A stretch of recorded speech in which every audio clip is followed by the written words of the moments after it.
este video les voy a hablar acerca de la historia del cemento Portland, sus inicios, así como algunos datos importantes que este ha tenido en la industria de la construcción en México. El uso de material de cementación es muy antiguo. Los egipcios utilizaban yeso calcinado impuro. Los griegos y los romanos empleaban al principio caliza calcinada, que es un tipo de roca sedimentaria constituida principalmente por carbonato de calcio. Posteriormente se hicieron mezclas de cal con agua, arena y piedra triturada o ladrillo y tejas quebradas. Esto se puede decir que fue el primer concreto de la historia. Los griegos fueron los primeros en percatarse de las propiedades cementantes de los depósitos volcánicos al ser mezclados con cal y arena. John Smeaton, ingeniero de Yorkshire, Inglaterra, al reconstruir en 1758 el faro de Eddystone en la costa de Cornish, se encuentra con que los morteros formados por la adición de una pozolana a una caliza con alta proporción de arcilla eran los que mejores resultados daban frente a la acción de las aguas marinas, y que la presencia de arcilla en las cales no perjudicaba, sino que al contrario las mejoraba. Puede decirse con acierto que el primer padre del cemento fue Vicat. A él se debe el sistema de fabricación que se sigue empleando en la actualidad y que propuso en 1817.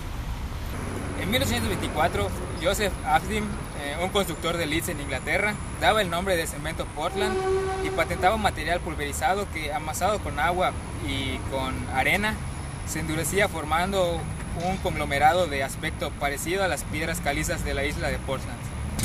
Puede decirse que el prototipo del cemento moderno fue producido a escala industrial por Isaac Johnson, quien en 1845 logra conseguir temperaturas suficientemente altas como para poder fundir la mezcla de arcilla y caliza empleada como materia prima y así obtener lo que hoy conocemos como el clinker.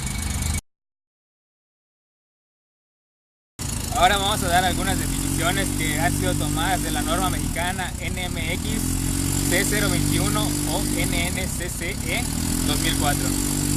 El cemento lo podemos definir como un conglomerante hidráulico, es decir, materiales artificiales de naturaleza inorgánica y mineral que finamente molidos y convenientemente amasados con agua forman pastas que fraguan y endurecen a causa de las reacciones de hidrólisis e hidratación de los constituyentes, dando lugar a productos hidratados mecánicamente resistentes y estables tanto en aire como en presencia del agua.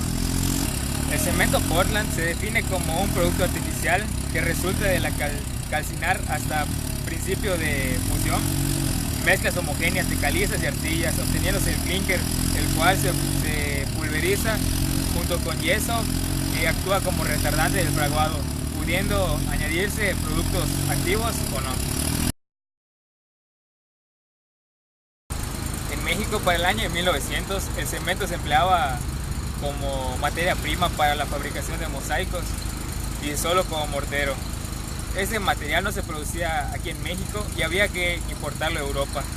En aquella época se hicieron los primeros intentos para producir cemento. Poco tiempo después se establecieron en nuestro país las tres primeras fábricas de cemento, la de Hidalgo en Nuevo León y las de Cruz Azul y Tolteca en el Estado de México. En aquella época se construyeron en México las primeras grandes obras de concreto. En la capital se hicieron trabajos para el aprovechamiento de agua, como el acueducto de Xochimilco, los tanques de Dolores y el edificio de bombas de la colonia Condesa. En el año de 1928 se fundó la compañía mexicana de cementos Portland Apasco S.A. y la primera planta de esta empresa inició sus actividades en 1936. En 1931, Cementos Hidalgo y Cementos Portland Monterrey se fusionan para formar Cementos Mexicanos, actualmente conocida como Cemex. Y para 1846 había en México 6 empresas dedicadas a la fabricación de cemento, 3 en el estado de Hidalgo, una en Monterrey, una en Puebla y la de Apasco en el estado de México. En el año de 1942 se crea la Comisión Reguladora de Cemento y 2 años más tarde, en 1944, se crea la Oficina de la Industria del Cemento.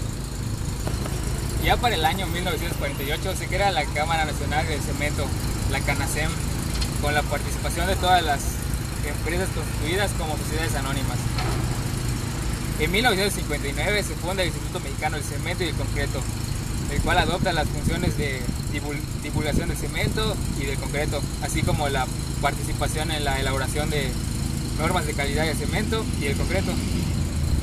Finalmente, en el año de 1994, la CANACEM participa como socio fundador del Organismo Nacional de Normalización y Certificación de la Construcción y Edificación, mejor conocido como la ONNCCE.